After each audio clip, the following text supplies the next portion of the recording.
أسعد الله أوقاتكم إخواني أخواتي، أهلا وسهلا بكم. دمتم أوفياء للقناة، ولا تنسوا الاشتراك في القناة وتفعيل زر الجرس لتتوصلوا بما هو جديد. معكم أخوكم عزيز صاحب قناة الحلم الأوروبي للهجرة إرشادات، اللي هو كيصادف هذه القناة فضلا وليس أمرا يشترك في القناة ويفعل زر الجرس باش يتوصل بأي حاجة جديدة اللي احنا على هذه القناة هذه إن شاء الله بحول الله. ويترك لنا كومنتير، وما تنسوش لنا البصمة، وما أدراك ما البصمة، جيم لايك. أحبابي في الله، آخر الأخبار هنا بالنسبة لإيطاليا فيما يخص يعني الاضطرابات المناخية لعاصفات بإيطاليا في الأسبوع الفارط. يعني حصيلة الضحايا يعني ما زالين يعني مازال كيكتشفوا ضحايا، واخر واحد لقاو في ليغوريا جهه جنوفا في نواحي امبيريا وسان ريمو، منطقه اللي هي كتكون على الساحل الشمالي للبحر الابيض المتوسط. الرئيس الحكومة الإيطالي جوزيبي كونتي nel prossime ore daremo risposta all'area colpiti di maltempo. Un altro cadavere rifiora il mare. رئيس الحكومة الإيطالي جوزيبي كونتي كيقول بأن يعني في الساعات المقبلة غادي يكون استجابة للأماكن المتضررة بهذه العاصفة الرعدية، يعني اللي هي قلبت إيطاليا في الشمال ديالها، قلبت رأسا على عقب. إيطاليا مازال كتدفع الثمن. رئيس الحكومة كيقول بلي أن يعني صراحة دفعنا الثمن غالي فيما يخص كورونا كوفيد 19، وما زلنا ندفع الثمن غالي. 2020 سوف يمر على إيطاليا صعب جدا.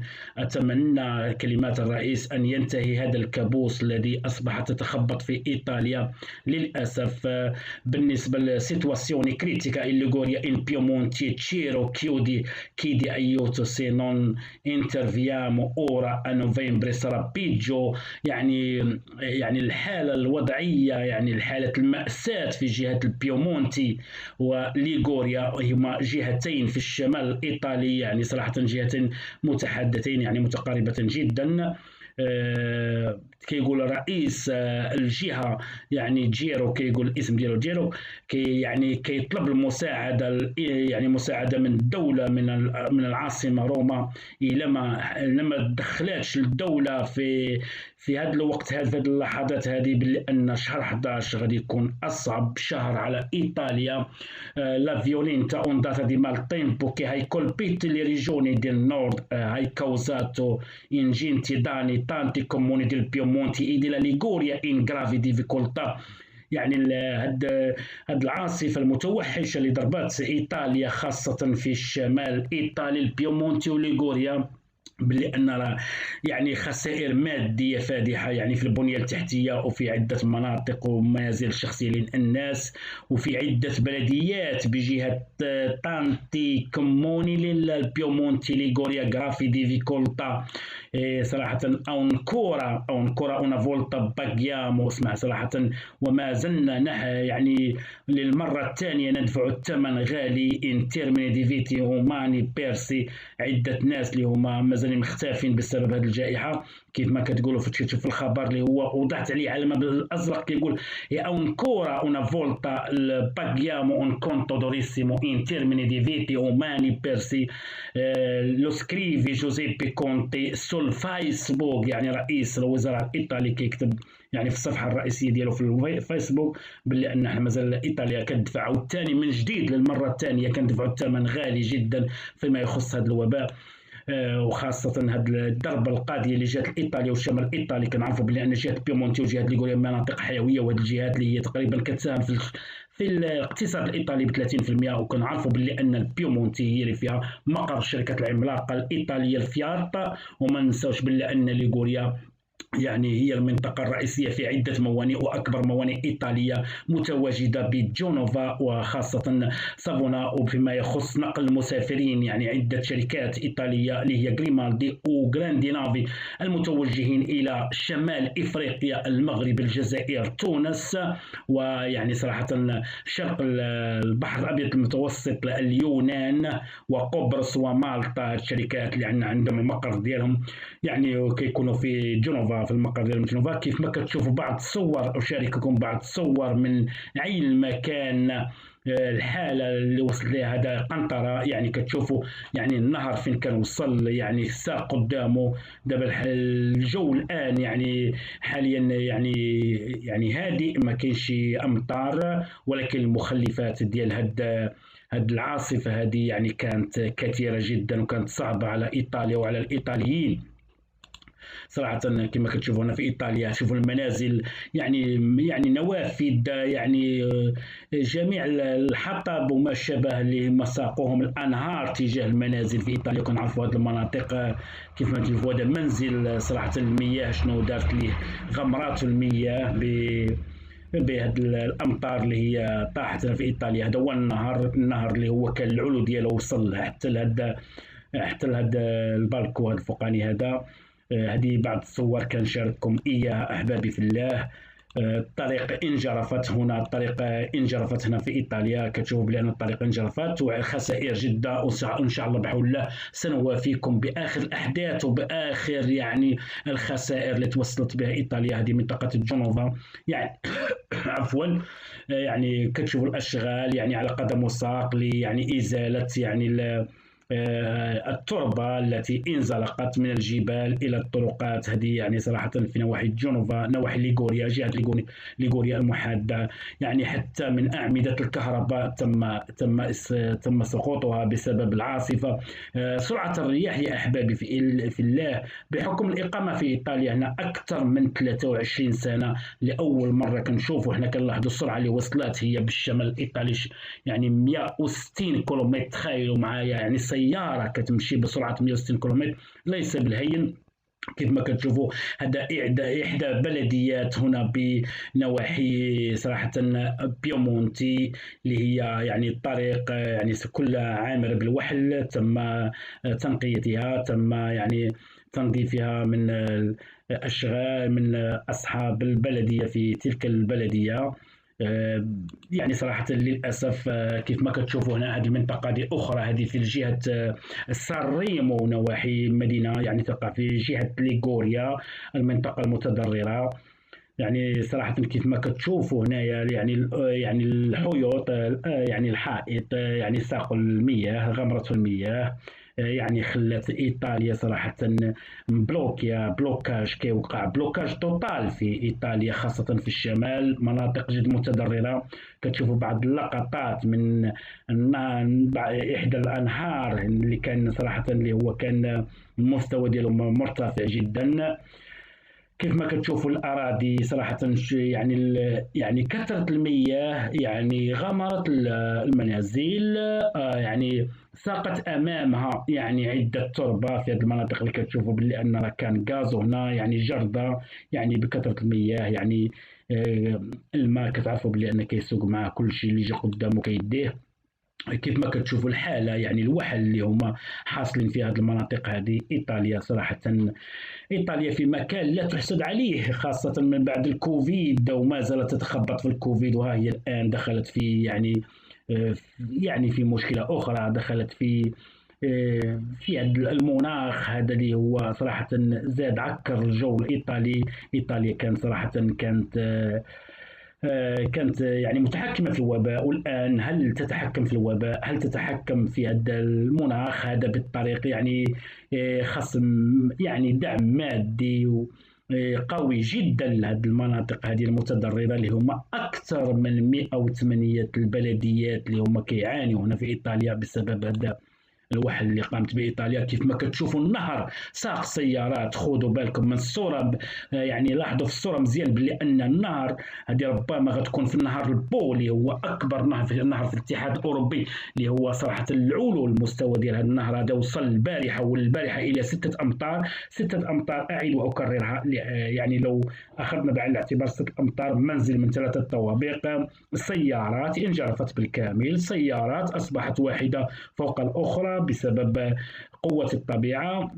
ولا قاهر الا الله، قوه الطبيعه، يعني ما كاين حتى شي واحد اللي غادي يقدر يوقفها. هذه يعني هذه بعض الصور كنشوفوا السياره فوق السياره بسبب الوباء، بسبب عفوا بسبب الامطار الغزيره اللي هي طاحت في ايطاليا. لم تشهد ايطاليا بحال هذا الشيء تقريبا اكثر من سنوات عده. بالنسبه تشوفوا بلي ان هذا باركينغ، كتشوف السيارات كيفاش الشير السقفي شي يعني كل شيء يعني داخل في بعضه. كيف ما كتشوفوا السيارات هذه انجرفت التربه، يعني هذا من هذا الجبل هذا، وهبطت يعني هبطت الوحل او الحجاره والتربه، يعني انجرفت تربه عن السيارات هادو. كيف ما كتشوفوا يا احبابي في الله. كيف ما كتشوفوا النهر، يعني البقايا اللي خلف هذا النهر هذا في هذا المكان اللي هو باركينغ، هذا راه باركينغ ديال السيارات. كيف ما كتشوفوا اعمده الكهرباء، يعني الاناره اللي كانوا ديال الباركينغ السيارات. يعني قوه الطبيعه جعلت كل سياره فوق اخرى. يعني صراحه الطبيعه ما كاينش شي احد انسان اللي يقدر يوقفها.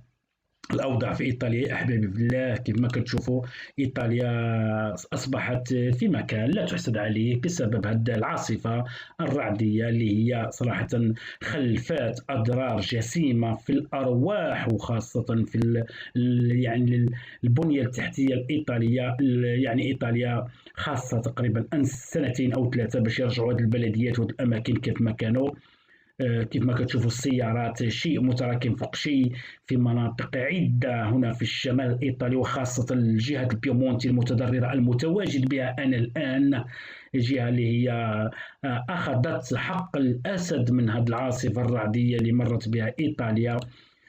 صراحة كيف ما كتشوفوا هذه من كنعرفوا بلي أن الشمال الإيطالي شمال طبيعة، كله طبيعة، كله جبال، كله تلال. ولهذا كل ما كانت أمطار غزيرة كل ما خلفت النتيجة التي نراها الآن.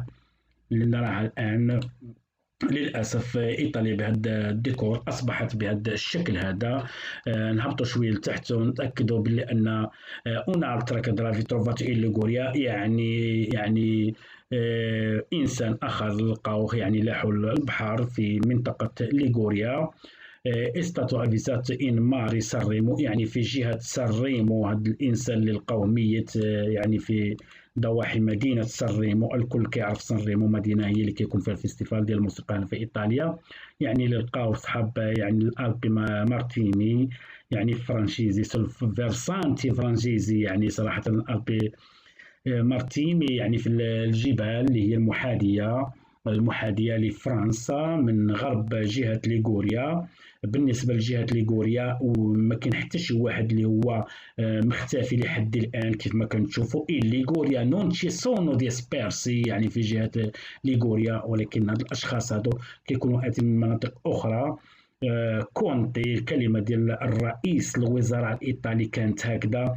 كيف ما كتشوفوا هذه الكلمة ديال رئيس الوزراء الإيطالي جوزيبي كونتي، كيقول كونتي كونتو دوريسيمو ان تيرميني دي فيتا اوماني، يعني واحد الثمن قاسي اللي هي دفعته ايطاليا في حياه البشريه.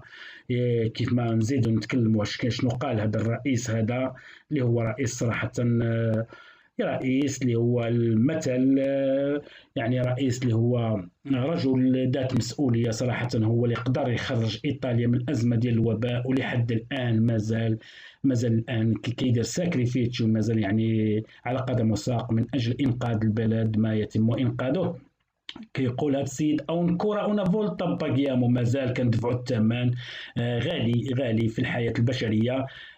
كيقول بلي ان كتب هذا الشيء سكريفي اون كورا توتي لي forze in campo all'amministratore locale l'intera macchina di scorsi stanno compiendo un sforzo incommiabile. يعني صراحة جميع القوة الإيطالية بالنسبة في الوقاية المدنية، يعني في العين الأماكن اللي هي صراحة متضررة بهذه العاصفة الرعدية اللي هي مرات من الشمال الإيطالي، وخاصة يا أحبابي في الله جهة ليغوريا وجهة بيمونتي. للأسف هذه كلمات اللي هما كتبهم كونتي رئيس الحكومة الإيطالية في الصفحة ديالو ديال الفيسبوك، باللي أن كيقول كيقول كونتي كيقول conto durissimo in termini di vita umani ancora una volta paghiamo un conto durissimo in termini di vita umana per si scrive ancora conti tutti le forze in campo gli amministratori locali e l'intera macchina di scorsi stanno compiendo un sforzo incommiabile in collaborazione anche con l'autorità francesi nel prestare aiuto e assistenza alle popolazioni colpite, alle quali va alla vicinanza mia e di tutto il governo aggiunge ho seguito un comprensione يعني تابعت يعني هادشي بقلق عميق وبالتألم تابعت هاد الأحداث l'aggiornamento di questo terribile weekend in con ministri siamo rimasti in stretto contatto per garantire al massimo sostegno all'autorità locali يعني قال لي متبعت انا والحكومه ديالي صراحه بقينا مجموعين وكنتبعوا الاحداث الويكاند اللي داز على ايطاليا وهذه المناطق هذه ولكن كلكم على يقين باللي ان احنا غنديروا جميع ما نمتلك من قوه والشكر كيوجه الشكر للقوه يعني الوقايه المدنيه الفرنسيه اللي الان هي المتواجده داخل التراب الايطالي لمساعده ايطاليا في محنتها للأسف أحبابي في الله هذا ما لدينا حتى اللحظة إيطاليا ما زالت تدفع الثمن غالي كما تلاحظون معكم أخوكم عزيز صاحب قناة الحلم الأوروبي للهجاء إرشادات اللي هو كيستضيف هذه القناة ما يبخلش علينا بالبصمة والاشتراك في القناة ويفعل زر الجرس باش توصل بأي حاجة جديدة اللي حناها على هذه القناة إن شاء الله بحول الله نتسامعوا في فيديو آخر في لايف آخر لكم مني كامل الاحترام والتوفيق أحبابي في الله وشكرا لكم أجمعين.